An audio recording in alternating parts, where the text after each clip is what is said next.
जैकनैप की जानिब से 2 रोज़ा ओरिएंटेशन प्रोग्राम यहाँ जो सीवेज ट्रीटमेंट प्लांट है मेहंदी कदल अंतराग में यहाँ मुनक़द हुआ। आज दूसरा दिन है और हमारे साथ बशारत साहब हैं जो जनरल मैनेजर है जैकनैप। इनसे मुफस्सल तौर पे हम बात करेंगे और आप विजुअल्स में भी अभी देख रहे होंगे कि किस तरह से इस 2 रोज़ा ओरिएंटेशन प्रोग्राम का कल इफ्तिताह किया। जो डिप्टी कमिश्नर अंतराग है डॉक्टर बिलाल मोहिद्दीन, उसके बाद यहाँ इंजीनियर्स का एक सेशन मुनक़द हुआ जिसमें काफ़ी चीज़ें जो है वो ज़ैर गौर लाई गई। जो वेस्ट वाटर है उसको कैसे मैनेज किया जा सकता है और कुल मिलाकर अगर हम कस्बा अनंतनाग की बात करें तो कस्बा अनंतनाग में निकलने वाला जो यहाँ नालियों में और जो सीवेज है उसको कैसे ट्रीट किया जाता है और उसके बाद उसको बाकी नदी नालों में कैसे डाला जाता है ताकि आलूदगी जो है उससे बचा जाए। इस हवाले से बात करने के लिए हमारे साथ मौजूद है बशारत साहब। ये बताइए मुख्तसरन कि जैकनैप ने जो 2 रोज़ा प्रोग्राम मुनक़द किया है इसका मुद्दा मकसद क्या है और कुल मिलाकर आज बच्चों का भी आपने सेशन रखा है, कल इंजीनियर्स का रखा था, क्या कहना चाहेंगे? सबसे पहले आपका बहुत बहुत शुक्रिया, आप यहाँ आए, इसको कवर किया।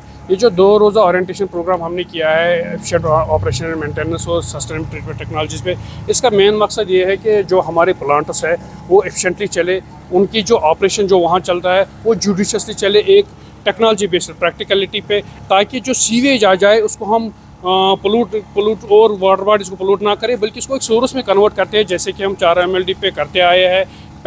सबसे पहले जो भी टेक्नोलॉजी है उस टेक्नोलॉजी को प्रॉपर यूज़ किया जाए, उसके बाद जो वाटर निकले उसको रीयूज़ में लाया जाएगा, जैसे हम यहाँ पे करते हैं, हम इस गार्डन को रीयूज़ करते हैं जिससे हमारा फ्रेश वाटर बच सकता है जी। क्योंकि आजकल जो पता है सबको कि ग्लोबल एनवायरमेंटल इशूज़ है, ग्लोबल वार्मिंग है, क्लाइमेट चेंज है, हमारे water resources fresh water resource day by day decline होता है। तो हमारा जैकनैप प्रोजेक्ट का ये मिशन है, हम सीवेज को बल्कि ट्रीट ना करें बल्कि उसको यूटिलिटी में लाए, रीयूज़ कर सकते हैं, आराम से रीयूज़ कर सकते हैं। क्योंकि हमारे यहाँ इन हाउस लेबॉर्ट्री है, अल्हम्दुलिल्लाह ये लेबॉर्ट्री नेबल एग्रीगेटेड हो गई है, हमारा ये स्टैंडर्ड रहा है, यहाँ पे नेशनल लेबॉर्ट्री हो गई है ये।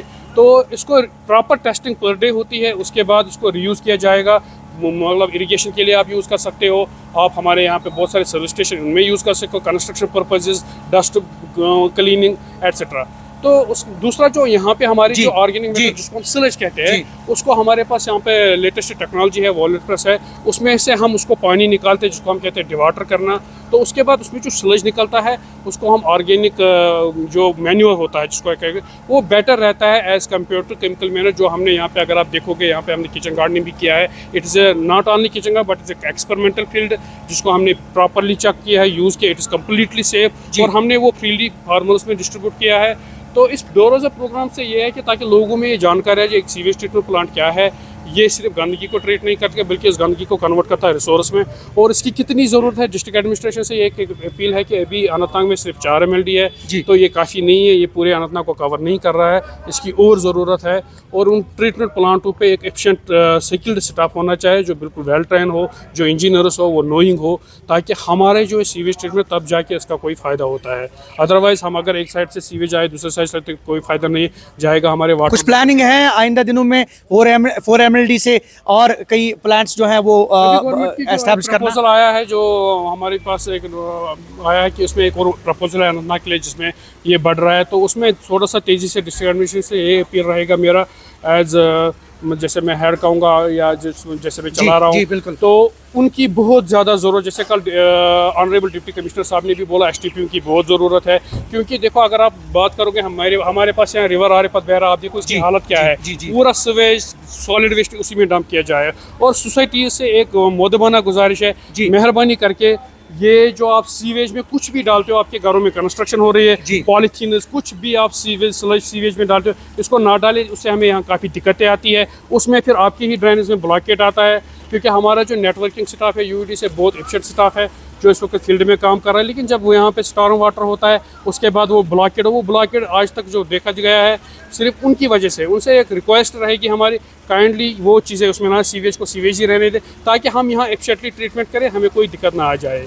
बहुत बहुत शुक्रिया। बशारत साहब हमारे साथ मुफस्सल तरीके से बात कर रहे थे कि किस तरह से हम इस STP की जो है उसको यूज़ कर सकते हैं और इन्हें बेटर मैनर और अपने जो माहौल है, इर्द गिर्द का माहौल जो है उसको आलूदा होने से कैसे बचा सकते हैं। उन्हें ये कहा कि फ्यूचर में मज़ीद कुछ प्लान्स हैं, 4 MLD से मज़ीद इसमें बेहतरी लाने की ज़रूरत है ताकि इस पूरे कस्बा अनंतनाग को जो है इसमें जितना भी सीवेज निकलता है उसको बाज़ाब्ता तौर पर ट्रीट किया जाना चाहिए और तब जाके हम माहौल को जो है आलूदा होने से बचा सकते हैं। ज़हूर रिजवी, न्यूज़ 18 नेटवर्क, मेहंदी कदल अंतराग।